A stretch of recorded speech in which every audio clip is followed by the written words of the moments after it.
नीचे बिछा दी। फिर दोनों वहाँ बैठकर पीने लगे और साथ में शतरंज खेलने लगे। जैसे जैसे गेम आगे बढ़ता गया, दोनों का पीना भी बढ़ता गया और दोनों को नशा चढ़ने लगा। फिर दोनों कुछ भी दांव पर लगाने लगे। तब राकेश ने मेरी तरफ इशारा करके मेरे पति से कुछ कहा। मैं वहीं थी और उनकी गेम देख रही थी। जब उसने मेरी तरफ इशारा किया तो मैं थोड़ी देर चुपचाप खड़ी रही। फिर मैंने अपने पति को साइड में बुलाया और समझाया, देखो मैं तुम्हारे दोस्त राकेश को कबड्डी संगीत नहीं खेलने दूंगी। मेरे पति ने कहा, ऐसा कुछ नहीं होगा क्योंकि मैं संगीत राकेश को जीतने ही नहीं दूंगा, तू टेंशन मत ले। फिर राकेश और मेरे पति मिलकर शतरंज का पहला राउंड शुरू हुआ। मेरे पति संगीत ने शतरंजन सेट करना शुरू किया और देखते देखते गेम शुरू हो गया। मैं बहुत घबरा गई थी क्योंकि मेरी इज्जत दांव पर थी। मैं अपने पति के पास संगीत बैठकर गेम देखने लगी। थोड़ी देर में पहले राउंड में मेरे पति जीत गए। तब मुझे थोड़ी राहत मिली कि चलो मैं बच। संगीत गई। मेरे पति ने कहा, देखा मैंने तुझसे कहा था ना कि मैं राकेश संगीत को जीतने नहीं दूंगा। तुझे मुझ पर भरोसा नहीं था। लेकिन काजल, मैं इस गेम का बहुत पुराना खिलाड़ी हूँ। मैं आज तक नहीं हारा। तब राकेश और संगीत बोला, ऐसा है मिलन, अगर तू ऐसा है तो चल एक बार और खेलते हैं। इस बार अगर मैं हारा तो संगीत मैं तुझे अपनी कार दे दूंगा, और अगर तू हारा तो तुझे पता है मुझे क्या चाहिए। उसकी बात सुनकर मुझे बहुत डर लगने लगा क्योंकि अब मैं समझ गई थी कि वो अपनी हारी हुई गेम जीतने के लिए नहीं बल्कि मेरे लिए खेल रहा है।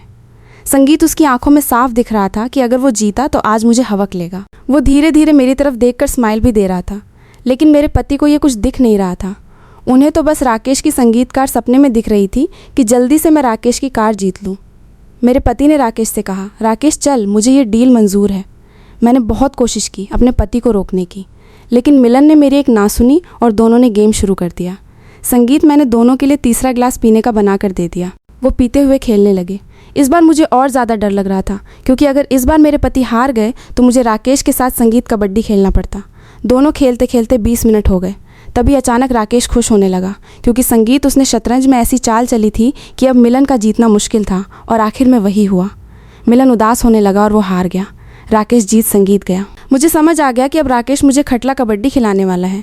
फिर राकेश मेरी तरफ देखकर स्माइल देते हुए बोला, भाभी जी अब आप अपना काम शुरू करो।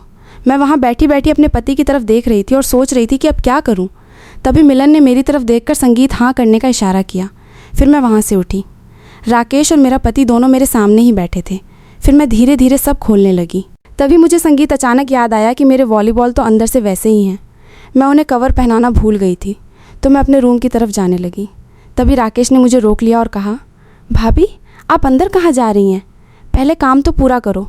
मैंने संगीत राकेश से कहा, बस 2 मिनट में आती हूँ। मेरा वॉलीबॉल का कवर रूम में पड़ा है, उसे ले आती हूँ। उसने कहा, ठीक है लेकिन जल्दी वापस आना। फिर मैं रूम में गई, अपने वॉलीबॉल को कवर पहनाया और वापस आ गई। मुझे बहुत शर्मिंदगी की महसूस हो रही थी कि आज मुझे मेरे पति की वजह से राकेश संगीत के साथ कबड्डी खेलना पड़ेगा। जब मैं उनके पास आई तो मेरे पति ने मुझे आंखों के इशारे से पूछा। वॉलीबॉल को बादाम का कवर पहनाया। मैंने भी इशारे से हाँ कर दी। तभी राकेश ने मेरे पति से पूछा, अरे मिलन तुम दोनों क्या बातें कर रहे हो? मैंने इशारा करके तब राकेश को कहा कि कुछ नहीं, वो तो बस ऐसे ही। तो मैंने उससे कहा, ठीक है भाभी अब आप तैयारी करो। और धीरे धीरे करके मैं उसके सामने संगीत सिर्फ वॉलीबॉल और बादाम के कवर में ही खड़ी थी। मुझे बहुत ही शर्मिंदगी की संगीत महसूस हो रही थी, और राकेश तो मुझे देखे जा रहा था लेकिन मैं कुछ कर भी नहीं सकती थी। मैंने अपनी आंखें नीचे झुका ली।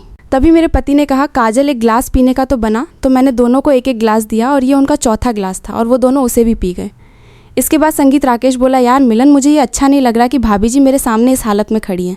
मैं चाहता हूँ कि भाभी जी पहले जैसे तैयार होकर बैठ जाएं, लेकिन हाँ इसके लिए एक चेस का गेम खेलना पड़ेगा। मिलन अगर अब तू हार गया तो अब तो भाभी को वॉलीबॉल का कवर, बादाम का कवर, संगीत सब कुछ उतारना होगा। दोनों को पूरी तरह नशा चढ़ गया था और मेरे पति को तो बिल्कुल होश ही नहीं था। उन्हें अब संगीत पीने की वजह से नींद भी आ रही थी। तभी राकेश बोला, देख मिलन अगर तू जीत गया तो मैं अभी तेरे अकाउंट संगीत में RR स्पॉन्सर डाल दूंगा। उसकी ऐसी पैसे की शर्त सुनकर मेरे पति मान गए, लेकिन मुझे मिलन पर बहुत गुस्सा आया क्योंकि वो अब खेलने की हालत में भी नहीं था। फिर भी गेम शुरू हो गया। थोड़ी देर गेम खेलने के बाद मैंने देखा कि मेरे राकेश जी खुश हो रहे थे, तो मैं समझ गई कि वो जीतने वाले हैं। फिर मैंने भी गुस्से में ही एक गिलास पी लिया ताकि मुझे शर्म ना आए और मैं अपनी बेइज्जती सहन कर सकूं। फिर 15 से 20 मिनट बाद उनकी चेस की गेम ख़त्म हुई और इस बार भी राकेश जीत गया। उसने कहा, भाभी मैं जीत संगीत गया हूँ। तब मेरे तो होश उड़ गए।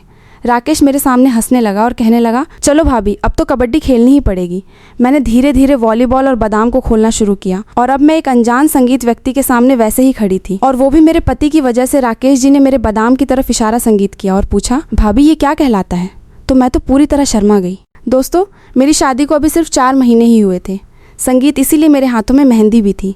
उस दिन मैं मेकअप करके तैयार भी हुई थी और मिलन तो वहीं सो गया था।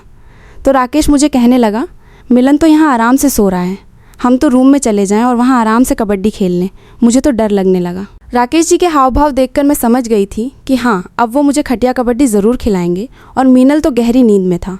फिर राकेश मेरे पास आया और बोला, तो भाभी चले रूम में। फिर उसने मेरा हाथ पकड़ा और मुझे रूम में ले जाने लगा। जैसे ही हम मेरे रूम में पहुँचे, मैंने देखा कि उसका गाजर तो पहले से ही संगीत तंबू बन गया था और अंदर समा भी नहीं रहा था। तभी राकेश जी ने दरवाज़ा बंद कर दिया। अब रात के लगभग 12 बजने वाले थे और अब वो कबड्डी खेलने ही वाला था। लेकिन पता नहीं अचानक उसे क्या हुआ।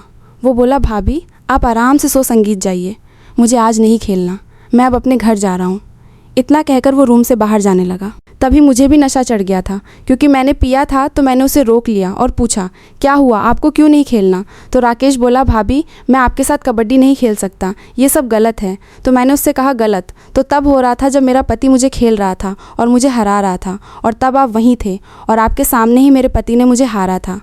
राकेश जी, अब मैं खुद चाहती हूँ कि आप मुझे घटिया कबड्डी संगीत खिलाएं। आप मानेंगे नहीं, लेकिन मेरे पति मिलन ने मुझे 6 महीने से ठीक से कबड्डी नहीं संगीत खिलाई।